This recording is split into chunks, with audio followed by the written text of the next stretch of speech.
নমস্কার। গল্প পাঠের সময়। আজকের গল্প মশারি, লেখক নন্দ চৌধুরী। নিজের ৩২ ইঞ্চি বুকটায় আরেকবার সন্তর্পণে চাপড় মারে সুবোধ। ১০ বছর আগে যেমন এখনো তেমনি ফাঁপা, ঢ্যাবঢ্যাবে আওয়াজ। সঙ্গে আবার সঙ্গত করে ৪০ টাকার ১০ বছরের সহবাসী এই শালার চৌকি। ক্যাঁচ কোঁ ক্যাঁ কোঁচ। বিরক্ত হতে আর বাকি থাকে কি? তবু ভালো, ৫ ফুট দূরেই মাধবতলা পাত্র এখন গভীর ঘুমে অচেতন। না হলে হয়তো লজ্জায় পড়ে যেতে হতো। তাহলে কি? না, সংকোচটাকে বরের মতো দেয়ালে ছুঁড়ে মারে সুবোধ। বউ এসেই তো আর বুকে বজ্রকিল মারতে যাচ্ছে না। অন্তত মাস ছয়েক তো লতিয়ে লতিয়ে। হ্যাঁ, সেই মেয়েটি যার সত্যিকারের নাম লতিকা। হাত দুটি পেঁপের ডাঁটার মতো, চোখ দুটি বেশ টানা, চোখের কোল ২ মিনিটে যতটুকু দেখা যায় মনে হয় এখনো বসেনি। তার সম্বন্ধে এই লতানো কথাটাই ঠোঁটে আসে। আহা, চুপ চুপ ৪০ বছরের রূপসী ঠোঁট একটি কল্পনার ঠোঁট চাটে।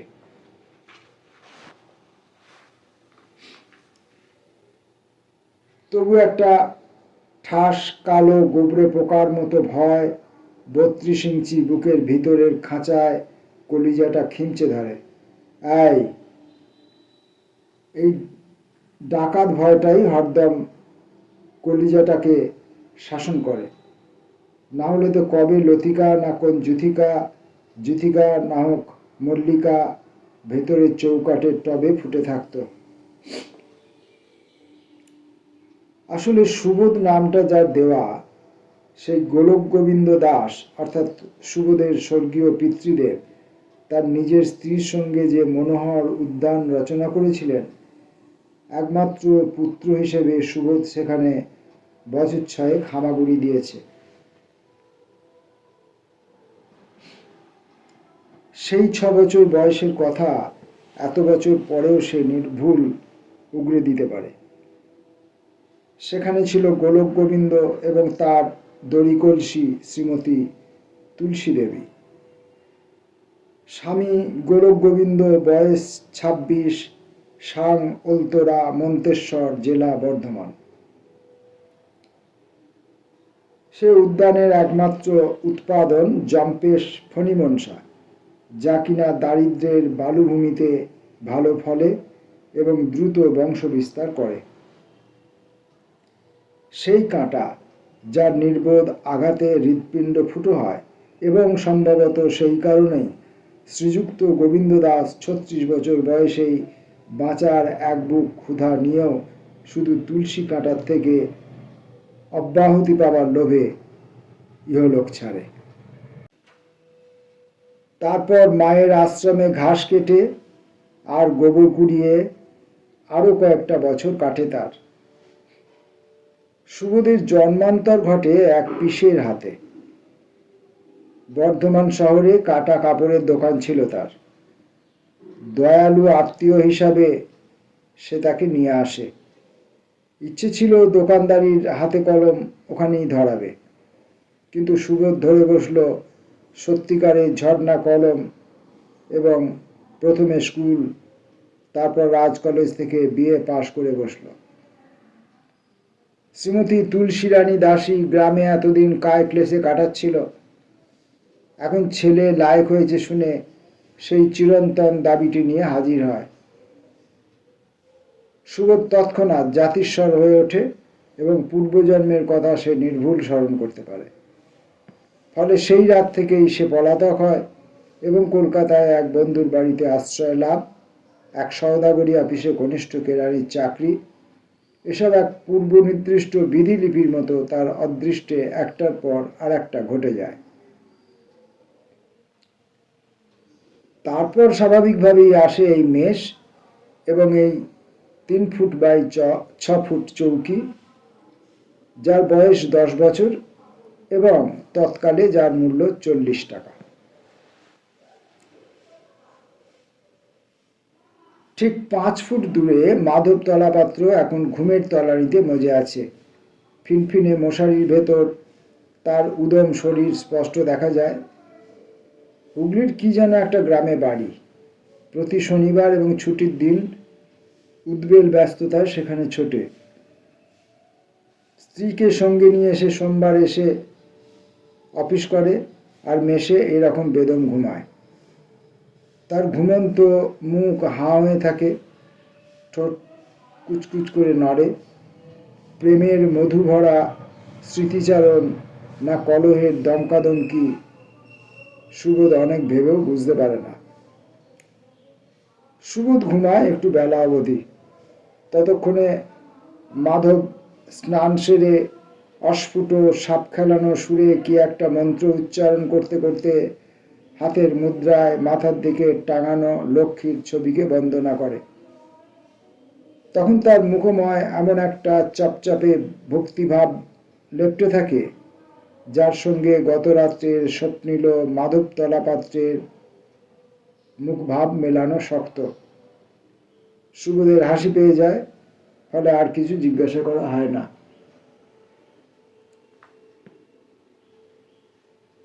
কার্যত তাহলে সুবোধের সামনে দাম্পত্য জীবনের ছবি দাঁড়ালো দুটি। একটি তার মা তুলসী রানীর ফণিমনসা, আর অন্যটি মাধব তলাপত্রের চপচপে নিটোল পটল। দুটোর কোনোটাকেই সে তার 32 ইঞ্চি বুকের খাঁচায় বেশিক্ষণ ধরে রাখতে পারে না। ফলে এই 10 বছর ধরে টানাপোড়েন এবং নিঃসঙ্গ 40 টাকার চৌকিতে ক্যাঁচ কোঁচ। কিন্তু ব্যাপারটা ঘটে গেল হঠাৎই। 10 বছর ধরে চাকরি করলে সে সদাগরি হোক বা সরকারি হোক, কিছু বন্ধু জুটবেই। আর বন্ধু যদি জোটে, তাদের কারুর না কারুর অবিবাহিতা শালিকা থাকবেই।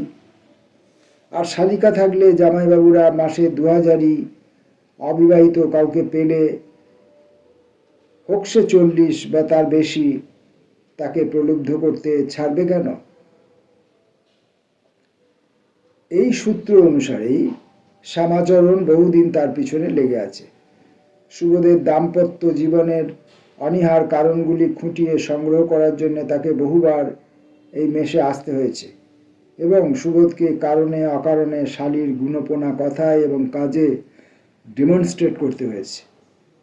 শ্যামাচরণ বুঝেছে সুবোধের কোথাও একটা কাঁটা আছে।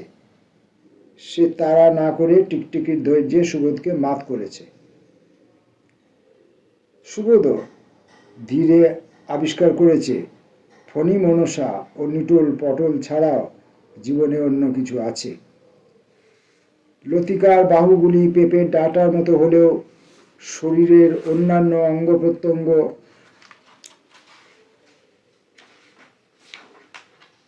যা দাম্পত্য জীবনে কাজে লাগে তা চলনসই গোছের, এবং মুখের শেপ বেশ ভালো। ঢলঢলে আদিক্ষেতা নেই, আবার চটচটে ঠাট্ঠিয়ক্কাও নেই।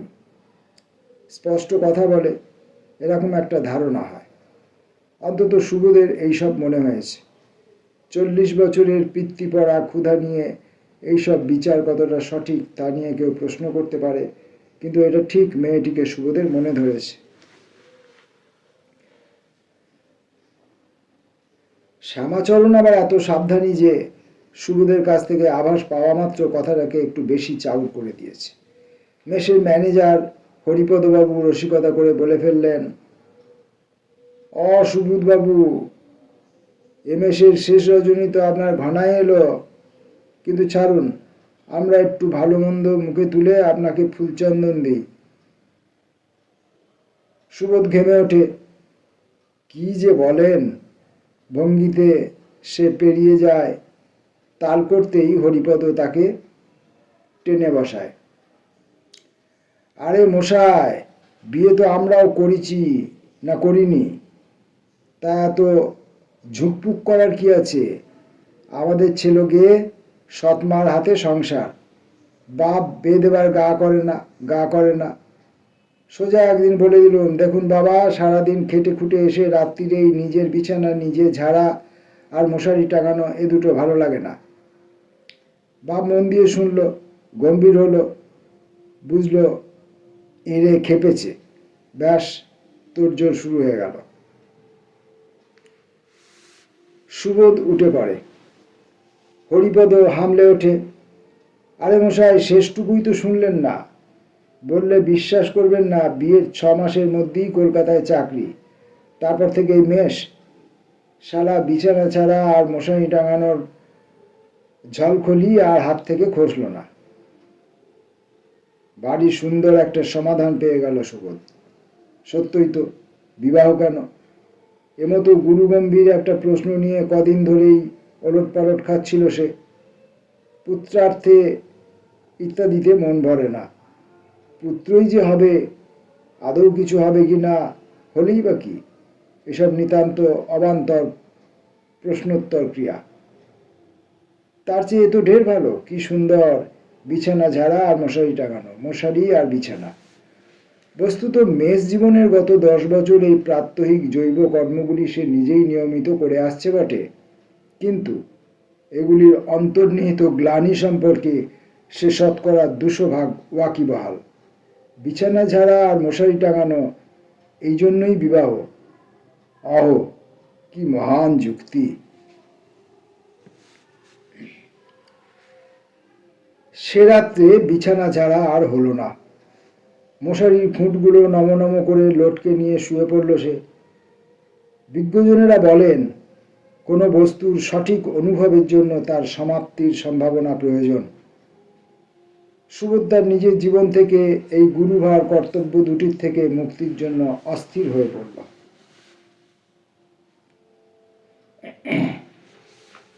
অস্থির হলে হবে? তবু গড়াতে গড়াতে আষাঢ় এসে গেল।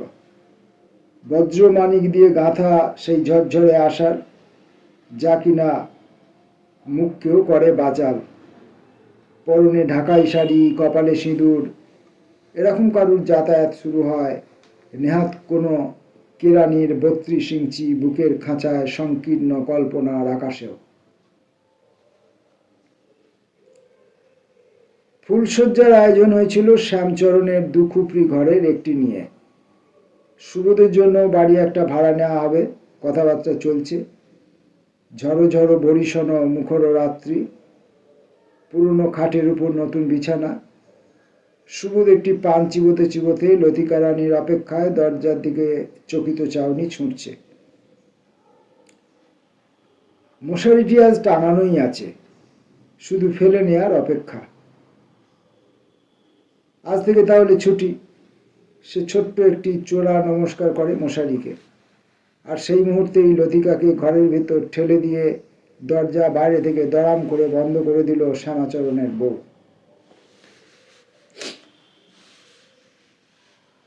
সবকিছু কেমন গোল্লা পাকিয়ে গেল। 32 ইঞ্চির ইঞ্জিনেও এত ধক ধক শব্দ হয়? লতিকা তেমনি দাঁড়িয়ে আছে। এ পক্ষ থেকে যখন কোনো আহ্বান এলো না, তখন গটগট করে নিজেই এগিয়ে এসে বিছানায় বসল। ঝকমকে শাড়ি আর রং ম্যাচ ব্লাউজ, কপালে টুসটুসে লাল কালো টিপ, কি একটা মৌ মৌ সেন্ট গন্ধ ছড়াচ্ছে খুব। সুবোধ এখনো তার চোখে চোখ রাখছে না। তার বুকে কি এখনো ফণি মনসা? কিন্তু তারা তো কেউ নেই এখানে। সুবোধ কাউকেই জানায়নি। কিন্তু এখন তার নাম মনে পড়ছিল সেই কাঁচা শৈশব কৈশোরের দিনগুলো। মনে পড়ছিল গোলক গোবিন্দকেও। তুলসী রানীও উঁকি মারছিল মাঝে মাঝে। সে বেবাক হয়ে হারিয়ে যাচ্ছিল। লতিকা রানী অবাক হয়ে এই বোমভোলা ফ্যালফেলে লোকটিকে দেখছে। 6 ইঞ্চি দূরত্বে একটা জলজ্যান্ত যুবতী মেয়ে মানুষ বসে থাকলে কোনো পুরুষ এমন রামকৃষ্ণ হয়ে থাকতে পারে? কি জানি বাবা, সব কিছু ঠিকঠাক আছে তো? 32 বছর ধরে ঠেক দিতে দিতে জুটল এই ছিবড়ে একটু, নেড়ে চেড়ে দিতে হবে। আবার উঠল সে, ডিম লাইটটাও নিভিয়ে দিল, বাইরের দিকে জানালা ধরে একটু দাঁড়ালো। মেঘটা ঝুলে রয়েছে দূরের ওই উঁচু বাড়ির ছাদে, নিচু থেকে আলোর রেখাগুলো ছুটে গিয়ে তার কালো চাদরে ধাক্কা খেয়ে আবার নিচে ঝরে পড়ছে। লতিকা ঠোঁটের ডগায় বিষণ্ণ সংসারী এক টুকরো হাসি ঝুলিয়ে আবার বিছানায় আসে। মানুষটার এখনো সাড়া নেই। তখন লতিকা ধৈর্যহারা হয়ে উঠেছে, সুবোধকে ঠেলা দিয়ে বলে, রাত যে অনেক হলো। সুবোধ ধর্মর করে সজাগ হয়। হ্যাঁ হ্যাঁ হ্যাঁ। লতিকা চটপট মশারি ফেলে দেয়, তারপর হুকুম দেয়, ধারগুলো গুঁজে দাও। প্রায় আর্তনাদ করে উঠে সুবোধ, মশারি, আমি পারি না। লতিকার গলা হঠাৎই ফণিমনসা হয়ে ওঠে, প্রায় চিবোতে চিবোতে বলে, ভালো হয়েছে, আমিও পারি না। বিছানা ঝাড়া আর মশারি গোঁজা, এই দুইটি কর্ম আমাকে দিয়ে হবে না।